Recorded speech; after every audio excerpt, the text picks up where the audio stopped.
Ini kisah para pejabat yang merendahkan dirinya, yang menghamba harta benda dan menjadikan negara dan rakyat sebagai sapi perah belaka.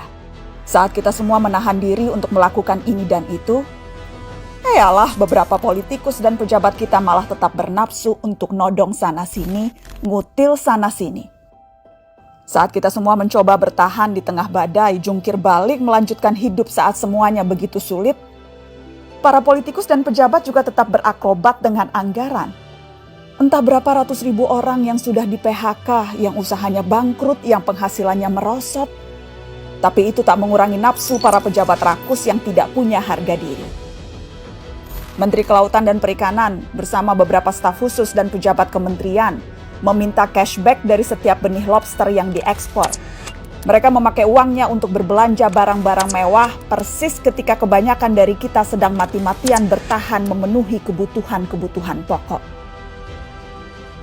Saat banyak orang kelimpungan mencari ruangan perawatan karena kamar-kamar rumah sakit sudah sesak dengan pasien COVID, Wali Kota Cimahi malah memperjualbelikan izin pembangunan rumah sakit. Dan yang lebih gila lagi, para pejabat Kementerian Sosial berikut dengan menterinya sekaligus malah menodong para vendor dengan uang cashback. Mereka meminta Rp10.000 dari setiap paket bantuan sosial. Paket senilai Rp300.000 untuk meringankan beban hidup rakyat. Tega-teganya dipotong untuk dinikmati sendiri. Dan itu dilakukan oleh mereka yang disumpah untuk membantu rakyat bisa bernapas lebih mudah di tengah himpitan hidup. Inilah arti kebejatan yang sesungguhnya. Ampun ya Allah. Sejak awal, dana triliunan rupiah yang digelontorkan dalam bentuk bantuan sosial memang rentan diselewengkan. Sudah banyak yang memprediksi potensi ini. Mungkin memang kita tidak kaget, tapi bukan berarti kita harus maklum, bukan berarti kita tidak boleh marah. Kasus-kasus korupsi di tengah pandemi membuktikan kompas moral para politikus dan pejabat kita memang sedang berada di titik terendah.